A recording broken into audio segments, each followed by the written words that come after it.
And we are, in fact, live, I believe. All right, cool. You said that you don't like selling or talking too much about AR use cases that are too far into the future because it creates gets people all excited too soon. I think the AR industry really popped off in people's imagination when Magic Leap released their famous jumping whale video. Yeah, And it got people really excited about the future of augmented reality. But of course, that vision was very far from the future. Augmented reality doesn't work that way, it doesn't work that well. And eventually, people become disillusioned with the big promises of augmented reality and how cool it's going to be. And I think it's good to instead show pragmatic things that you can do today or in the very near future, um, if you want to have people be sustainably excited about augmented reality. yeah. It's it is true. I mean, it kind of depends on the form factor. There's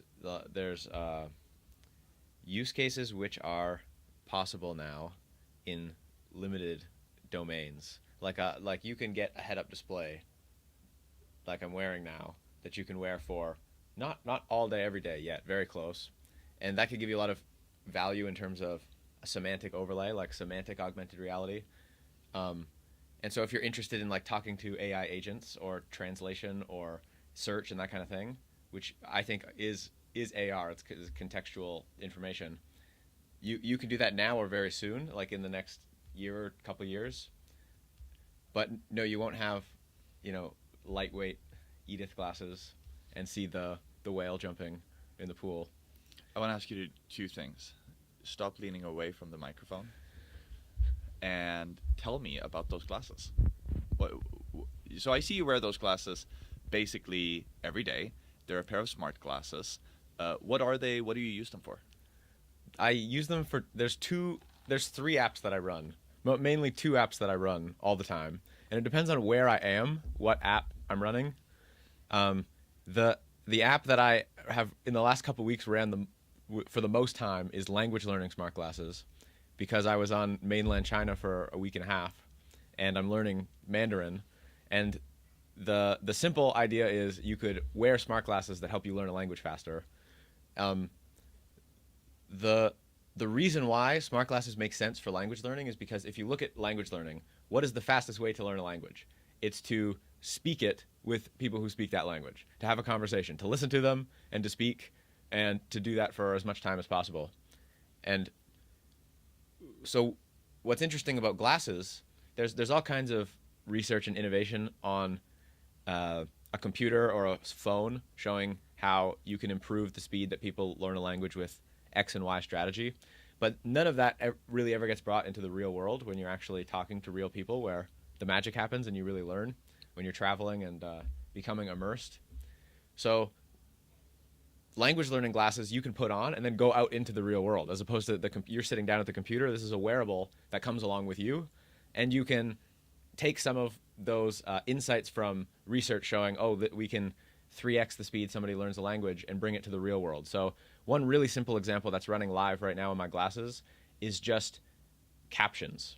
And we're both English speakers, and so it's not the type of captions that I'm running English to prove the point. But when I'm in mainland China, I can read Chinese characters or pinyin characters overlaid on my vision.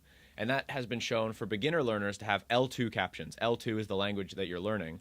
If you have these L2 words that you can read while you listen, you can improve the rate that you learn new vocabulary and improve your understanding and improve your ability to listen, because you can tell apart each word.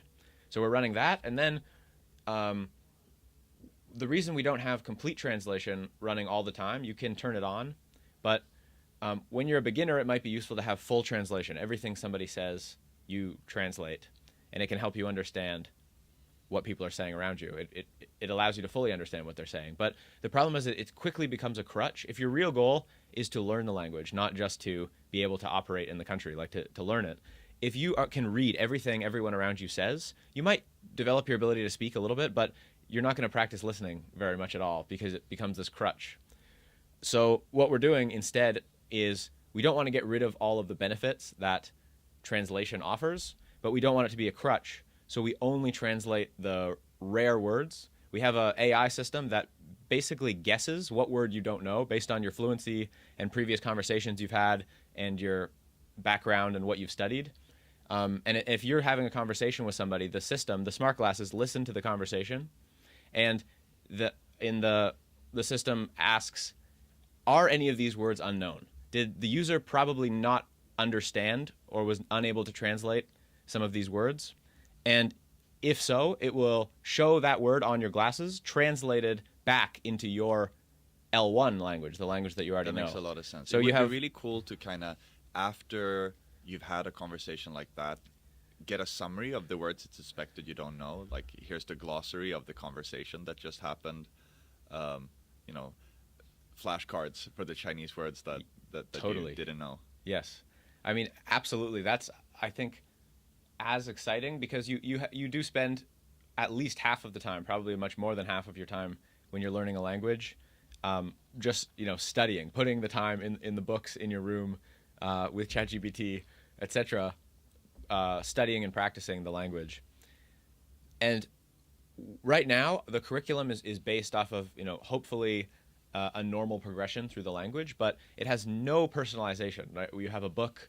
Maybe if you have a tutor, you get a little bit of personalization, but we have a system that is transcribing every single word you say and where you're going and what someone said to you and what you said back to them.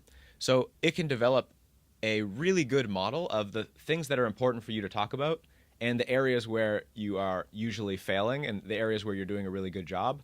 And then that you could have an entire AI-generated curriculum for your language learning from every day you going out and practicing the language and giving data to the system. And how have you found your experiences going to China using these glasses? Has it been more cyberpunk or more awkward? What's it been like? This is the first time in China that I do feel like Tony Stark, because last time I went to China in November 2024, I pulled up thinking I'd be like Tony Stark with my translation glasses, and I was more like cyborg Mr. Bean out there, because no one could understand what I was saying. That's the major problem, right? Why isn't everybody in China wearing smart glasses, right? This time when I went, I was just talking about a few features of the glasses, but what I was running was rare word translation. So I put in my fluency level, which is very low, and told the system to detect words I might not know and translate them and overlay it on my vision. That was the main thing I was running and testing, and I did a lot of iteration. I've been here in Hong Kong with you for a month and a half this whole summer, and I have gone to Shenzhen almost every weekend. I think I missed one weekend. We're going again tomorrow. We're going tomorrow to Shenzhen. It's Thursday, and we're going Friday to check out some displays.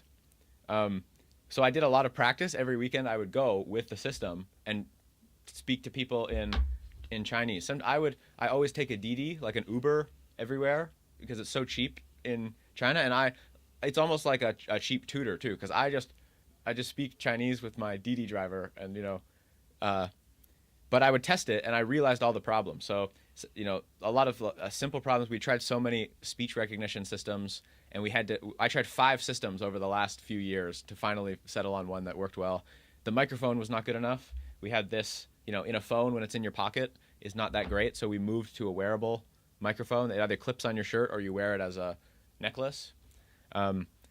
We had to, there was all kinds of, problems with internet connectivity and what provider you have when you're on the mainland that I had to figure out. But then I had maybe a week of every day for at least one meal or few hour trip or something, and usually for the whole day, just running constantly in the background rare word detection, rare word translation. And it's interesting in a few ways. As soon as I turn it on and I jump on the subway, I see this.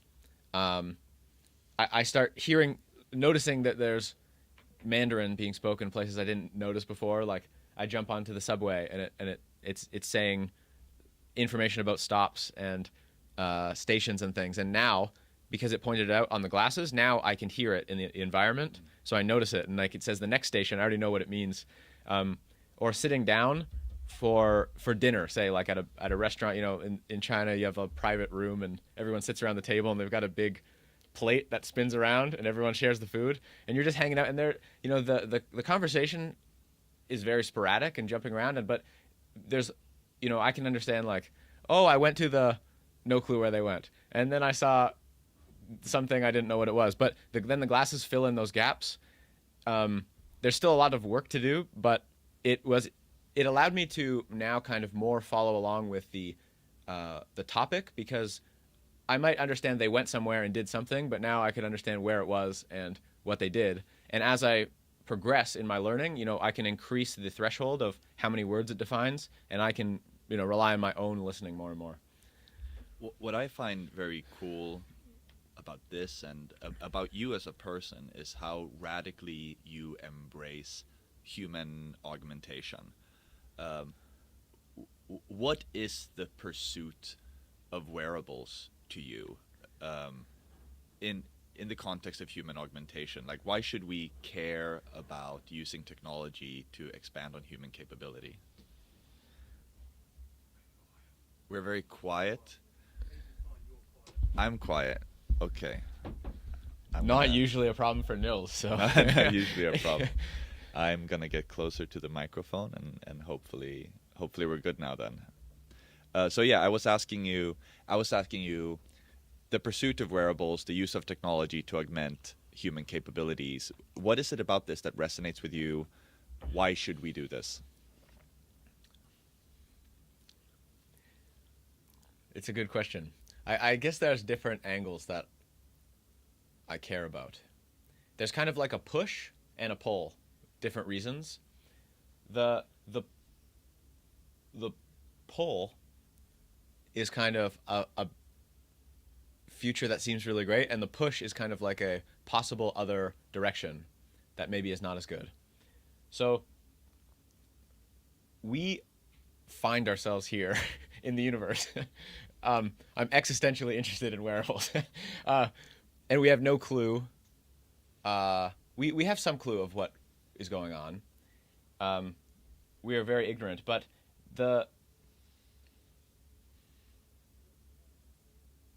maybe the most important principle that we can see around us that led to us and is kind of like controlling the game is memetics, or replicators. We are replicators. We are physical replicators, from RNA to now. And we've just kept being shaped by physical environments and, physical means of mutation. The mutation, there's a random mutation, and then our physical environment shaped us. But now we are kind of becoming awake and seeing how we work, and becoming smart enough to understand that enough that we could change how we work. I think in a way, the whole civilization building process, like what humans engage in, can be described as the pursuit of increased ability, right? The increased ability to survive, to weather storms, get out of the rain, not get eaten by the lion. Humans are fairly unique in our desire to improve our own capabilities. And you touched on memetics here, and one of my almost religious beliefs is that what is driving humanity to try to improve its station so much and improve its ability so much is because that's what the meme wants, right? Almost as a law of the universe, information wants to propagate, and what happens when we have language, what happens when we have villages, what happens when we have civilization and crafts, all of these things, is that humans come together to form computers of sorts. We become problem-solving groups of people.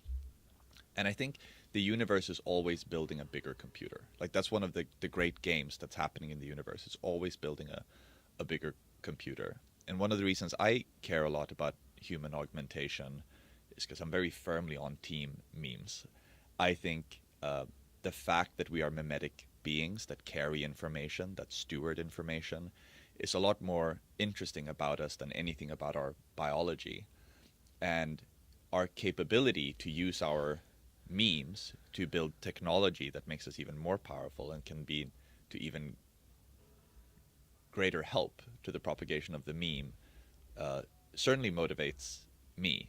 I think building a wearable that helps people do stuff better is righteous, because that's what humans do. Humans have, since memes came into the picture, been building out our capabilities through technology.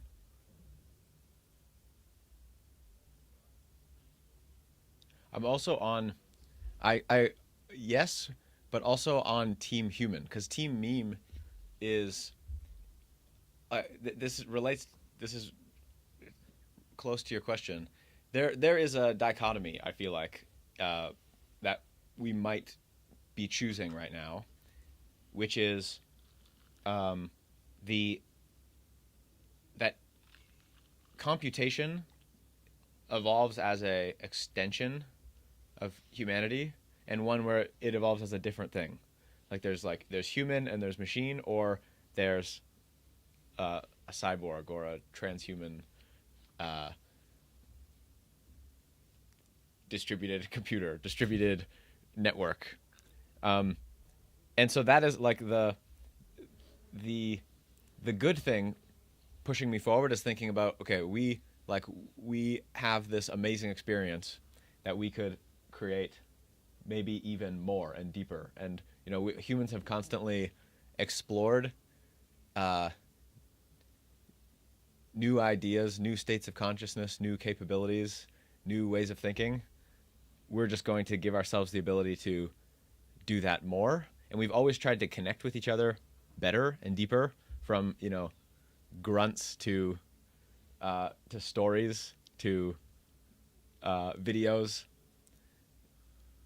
If I can just throw away all my technical credibility here and go a little bit mystical, I don't think it's a coincidence that you are building language glasses, a communication tool, rather than, say, a wearable that instructed you to pace your breathing or something like this. Like, you could easily imagine a wearable that was focused on teaching you some other life skill, but I don't think it's a coincidence. I mean, pacing breathing, I have one borrowed from my buddy Jeremy Stairs right now.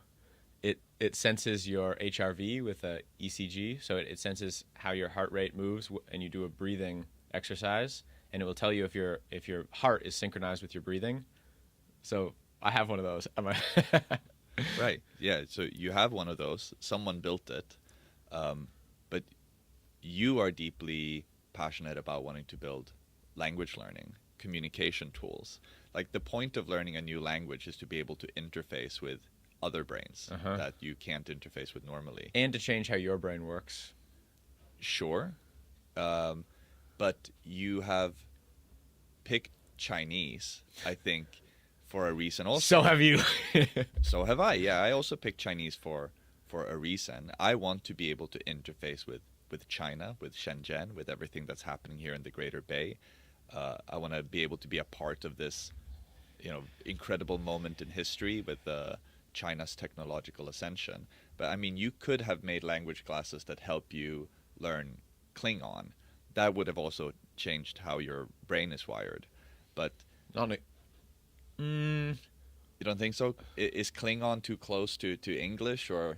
I don't know Klingon, but I think that learning a language, one of the reasons why it's so interesting to learn Chinese when I speak English is they're pretty much as separated as you can get in terms of languages.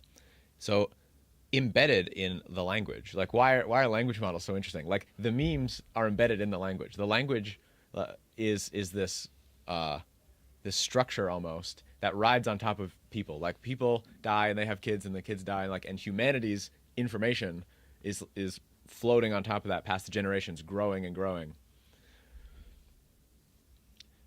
Language and our culture is our biggest technological project, right? I like to say 2 years ago, one of my favorite talking points 2 years ago is that augmented reality is humanity's oldest technological project. Because what language allows us to do is to manifest our imagination in the minds of others, right? Yeah. If I Although look, Homo habilis was making stones before our recent homies started speaking. how do we know that Homo habilis weren't speaking? We doubt it. Okay, I am a lot more optimistic about early hominins speaking. Okay, so did they make a stone tool first, or did they speak first? I guess it depends on how we define speak. I mean, use symbolic. Did they make the step to symbolic communication? So there are some interesting theories that we started making like the Acheulean hand axes and stuff almost as a nesting behavior, like it's just instinctual. It wasn't even something that was passed on mimetically. And there's an interesting video by Stefan Milo on YouTube that's worth checking out about that. It's an interesting idea, but very clearly at some point in the very distant past, it seems like mimetic propagation was happening, that we were teaching each other a craft. And now it is possible that we taught each other how to make spears and things like that just by physically observing each other.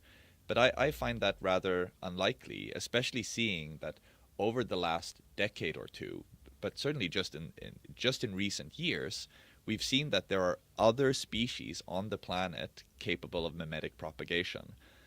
So I wouldn't be surprised if we've been engaged in some form of mimetic propagation for at least 1 million years or so.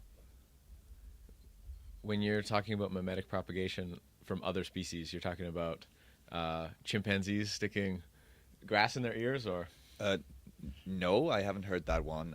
I am very interested in what whales get up to, though. There's a Russian scientist that claims to have been able to analyze with AI dolphin sounds and find that they have nouns and verbs. Really? But maybe not adjectives, but nouns and verbs. That's pretty sick. There are other researchers claiming that it seems like certain whales have given names, that they're assigned a name at birth, and that they are called by that name, which is a very simple meme, but it's a meme still. Yeah. And different tribes of whales also have a shared song, like a national anthem, kind of. These are also... national anthem. I mean, That's it's a fun way hilarious. of putting it, that I it's mean, a national yeah. anthem, but like a tribal song. And if you have a species that both has a given name and a tribal song, it's clear to me that they are capable of engaging in mimetics and have started engaging in mimetics. And there are always exciting new articles about how this or that primate is engaged in tool use and are learning from each other. Yeah. We've seen different birds learn from each other. Yeah. But you can engage in mimetics without engaging in civilization craft, or I don't know, actually. I think the moment that you can engage in mimetics without engaging in symbolic communication. There's a lot of animals that are engaging in mimetics. They're passing on memes. They're mutating memes because they can look at each other.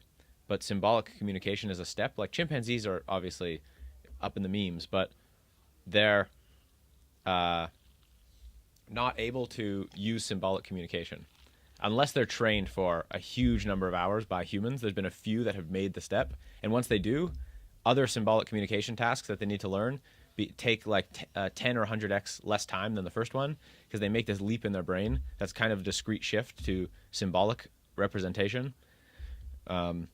But that's I don't believe any animal has that. Maybe, I mean, if you say dolphins have nouns, I got to look into this, but not nouns and adjectives, but nouns and verbs, I believe, but not adjectives. but yeah. Okay, so nouns and verbs, that makes sense. Like, so do macaque monkeys. You know, they have a go down, which is any predator in the air, they scream the same thing, which is go down. They have a go up, any predator on the ground, that is go up. They have a, fruit, that's a noun. But it's like, can you combine things together? Like, Can you start to use multiple different words to combine them together semantically to create new meaning? I don't know if that's where the line is drawn. Your T-shirt says the singularity is near. I'm gonna make the controversial claim that you already missed it. Like, it happened over 100,000 years ago. The singularity started when teaching began. Like, memetics takes off when we start teaching each other things. And even though, so here's where I think the big difference is between a human and a chimp, right? To this day, we haven't really seen chimps pass knowledge down generations. They don't teach each other to teach. Humans teach each other to teach. Like, that is the essence of the oral tradition. To keep an oral tradition alive, to not forget how to make a spear or a flute or whatever, to not forget how to do that. You have to teach your kids to teach their kids to teach their kids, Yes. etc. And when that process began, memes became the biggest game in the universe, right? That started. It's like it's evolving civilization to run memes. Like, we need a really good information infrastructure that reproduces memes very well, and then that is kind of self-reinforcing. I think to bring it back to AR, I was asking you right at the start. You said to me that you are let down, or you think it's not the best approach to show AR that's too far away, because you don't want people to get their hopes up too much and then get dashed. So then, what is the right timeline of confidence into the future for your AR use case that you do want to talk about? Because we know a lot of them. Let me do a throwback to a conversation that happened a few years ago that is tangentially how we know each other, right? So we have a mutual friend, Jason, who runs the AR show. And 2 years or so ago, I was on the AR show making the claim that what will make augmented reality mainstream and useful is when you can have shared augmented reality and you can see things together in the same place at the same time. And I made the claim at the time that even something as simple as putting text notes in shared augmented reality would be a killer use case. If there was a pair of glasses that all they could do is leave black and white text notes, but reliably in the same place for everybody, there would be a huge market for those. Mm-hmm. And we've kind of been testing that hypothesis over the last 2 years, in that we released an application for retail staff to be able to leave text notes for each other in shared augmented reality. So instead of having to go find each other, they just leave a task in space. And over the last half year or so, we've been piloting with Sweden's second largest retailer. And they've been using this tool every day to leave notes for each other, dozens and dozens of notes. And what they tell us that does for them is that it is saving at least 15 minutes per employee per day just in handovers, which is interesting. But at a psychological level, a couple of interesting things happen too. They're performing more tasks now because I guess it's a little bit gamified and broken down. It's less, they report being less stressed about their list. And tying this back to transhumanism, they say that their cognitively impaired colleagues that have struggled with complex lists and things like this before are now performing at the same level as their colleagues that don't have cognitive impairment. And this is through the use of a smartphone, which is a very unwieldy way compared to the vision of AR glasses, like in how to interact with augmented reality. So what AR needs is to be language. That's what AR is for. AR is language first and foremost. It's a way for us to manifest our knowledge and imagination in the minds of others. If we're not doing that, it's a gimmick. It's haram. It's not what you're supposed to be doing. Yeah. So that's what you're pointing out, the most basic, most fundamental similarity between what you mentioned in your first AR show interview and what you've built now is that this is language. It's language that is able to be compressed in a new dimension, which is space. Like, space is so fundamental to our existence, and all of our information is not tied to space in any way, other than I guess by getting kind of like in our own head. Like, if I read a list as a retail worker, and it says, oh, this shelf in this aisle, I have some representation of where that is, but it's almost like I'm the spatial computer there and figuring out where it is. And you know, if I don't know where it is, which is often, you're searching around. So it seems like really the upgrade that is common between the two and so powerful is you now have this new like a piece of text is information. You have a new metadata you can attach to information about the world.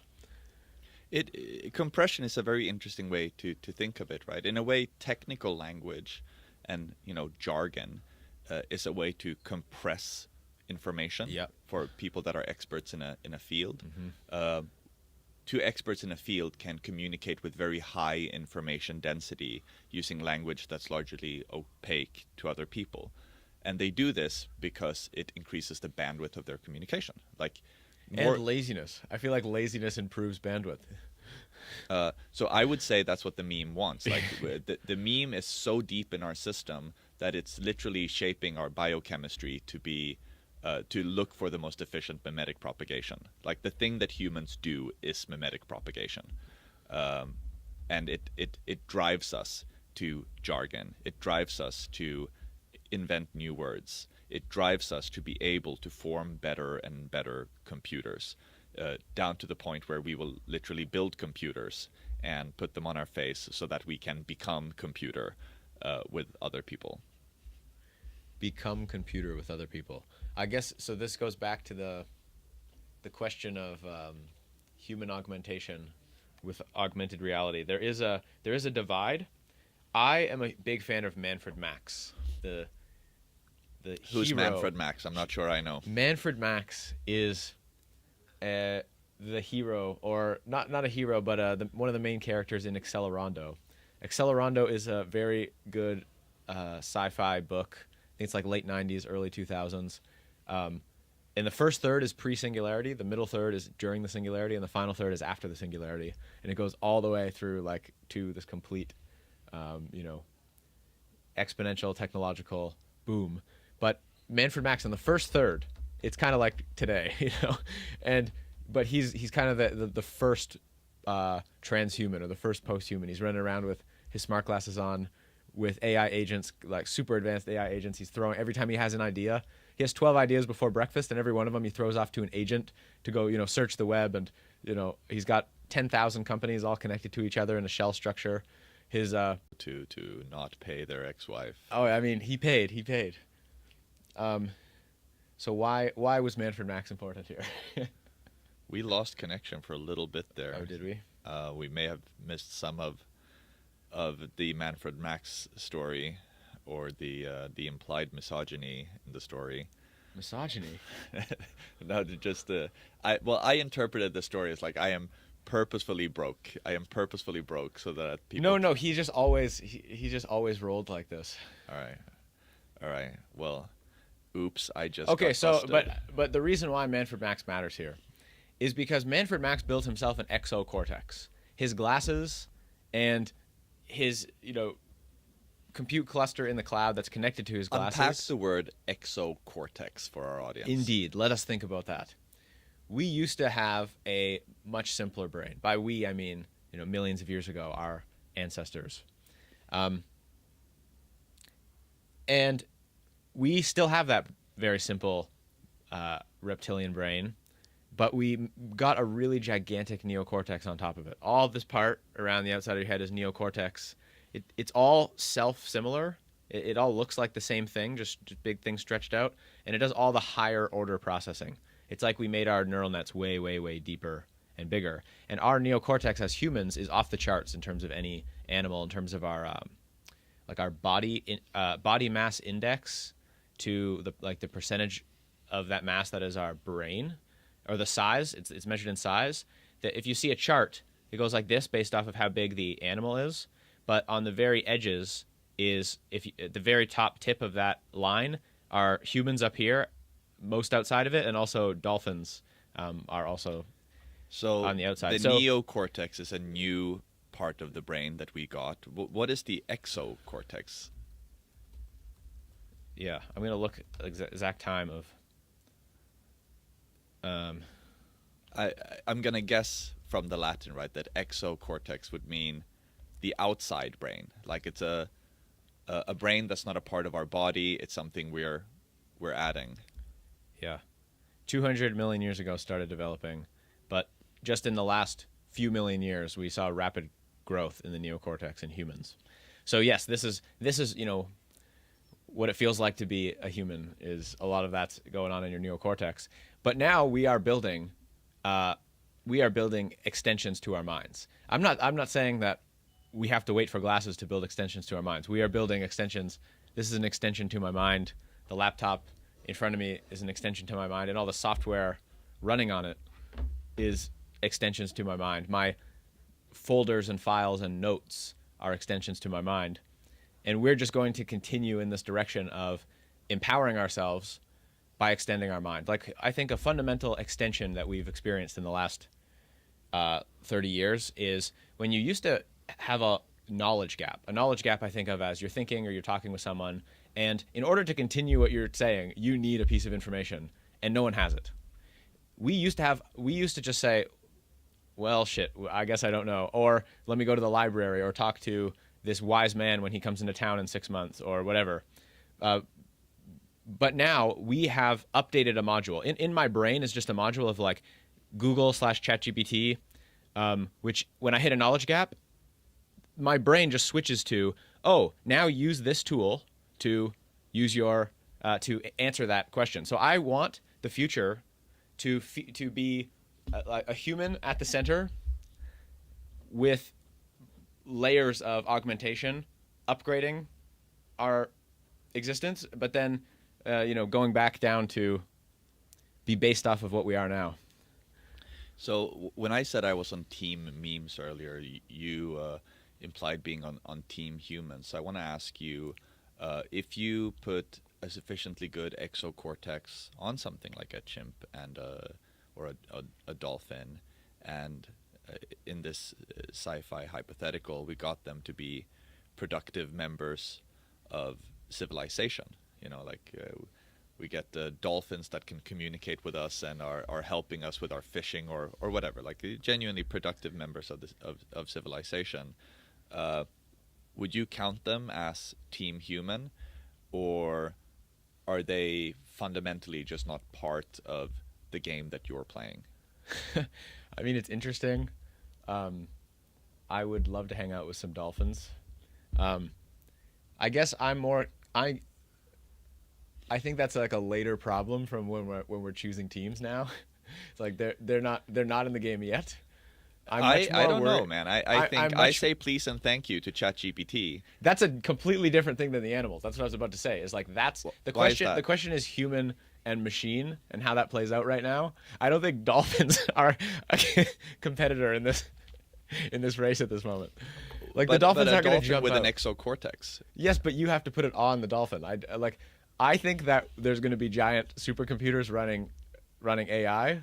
That the meme is making that, but I don't think there's going to be billions of dolphins getting exocortexes installed soon. Well, I mean, a boy can dream. I know it's your plan. I'm going to raise $1 trillion and start a new continent of just dolphins in the ocean. They'll pay taxes. Well, so one thing that we both have in common, but approaching in slightly different ways, is trying to be ethically minded about our consumption of animals. So clearly you're already somewhat sympathetic to making sure that animals are treated with a certain level of dignity. Maybe I've misunderstood your vegetarianism as entirely just for the health benefits for you. No. Meat's healthy. It can be. Right. Yeah, so meat can definitely be very healthy, but you've chosen to be a vegetarian. I've chosen also not to eat meat for ethical reasons, right? And I say please and thank you to ChatGPT, and I worry that one of the things that we are very narrow-minded about, and something very pernicious about the human psyche right now, is this idea that humans are a team, and that it's actually very liberating to think of civilization as the team, as the meme pool as the team, because it gets easier to be inclusive. You go far enough back, not even that far, and people would be arguing that there were race differences, even species differences between humans. You'll still find some neo-Nazi somewhere on Twitter. I mean, on Twitter they're not that hard to find, but you'll still find people that insist that there's not one humanity. And the greatest way to not dig yourself into prejudice and potentially violence is to embrace that we are part of civilization, not part of humanity. I do agree with that. I like that. But I still see the dichotomy as a possibility, and so I agree. I would like the exocortex is AI extension of me. But there's a tech race happening right now between how good AI gets and how much we improve the bandwidth of HCI, I think. And I should put all my effort into increasing the bandwidth of HCI, because if that moves faster, there's a better chance that we extend ourselves as opposed to becoming, like having a kindergarten. I would like to be at the edge of novelty as the future unrolls. Unpack HCI for our listeners. Yeah, human-computer interaction. So I'm just talking about getting information into my brain from a computer and getting information from my brain into a computer. One thing that you and I have been talking a lot about over this 1.5 months that you've been hanging out in Hong Kong is this concept. We haven't named it very well yet, but hybrid robotics, right? This idea that there will be a period in the development of civilization where we have artificial intelligence, artificial cognition and capability, perception, combined with, of course, human perception and human cognition, but it still uses human arms and legs. The idea that with a wearable, for example, you can have an AI that helps you perform better. Like as I just said about the case study in retail, there's a path into the future where every able-bodied person, even though they may be cognitively impaired, every able-bodied person can meaningfully contribute to civilization because they can be paired up with an AI that helps them know what to do and how to do it and guide them step by step. And a lot of people would benefit from that, actually. Like, our civilization is getting more and more cognitively complex, but our species is not getting that much more cognitively capable, not at the speed that our civilization is evolving. And people like Jordan Peterson have pointed out that there's a growing set of the population that are struggling to find ways to really contribute, finding it hard to be employed to do things. And one of the reasons it gets difficult for people is when you go down to an IQ of like 90, which is like a good fifth of the male population or something. Like, it's a lot of people that are at an IQ of 90 or so. You start to struggle with multi-part instructions. Right? You start to struggle with multi-part instruction. Each individual step you may be fully capable of performing, but it gets cognitively cloudy when you have to deal with multiple instructions. And having an AI that can guide you through those things is a huge boost. Like, I don't think it's impossible that we'll have a wearable in the next 5 years that effectively increases the IQ of the person by 50% or something. I don't think that's impossible at all. And the exocortex is one way to think of this. Hybrid robotics is another perspective on the same thing. But really what it is, it's transhumanist technology to improve human capability. I see it, obviously, as the capability for the meme to make greater and greater computers. And I actually think we have kind of a moral obligation, if we build a good exocortex, to provide the exocortex to as many sentient things as possible. Like, I actually think humanity would be kind of dicks if we didn't give exocortex to chimpanzees and dolphins, etc. Like, that kind of be a dick move. I mean, it would be very fun to just have a conversation with a chimp. I think it'd be a very different exocortex that you'd have to build for them. We are upgrading our neocortex, but we're building something on top of our neocortex. I don't know if we're just building more neocortex, although maybe that's all we need to do. But I think for them,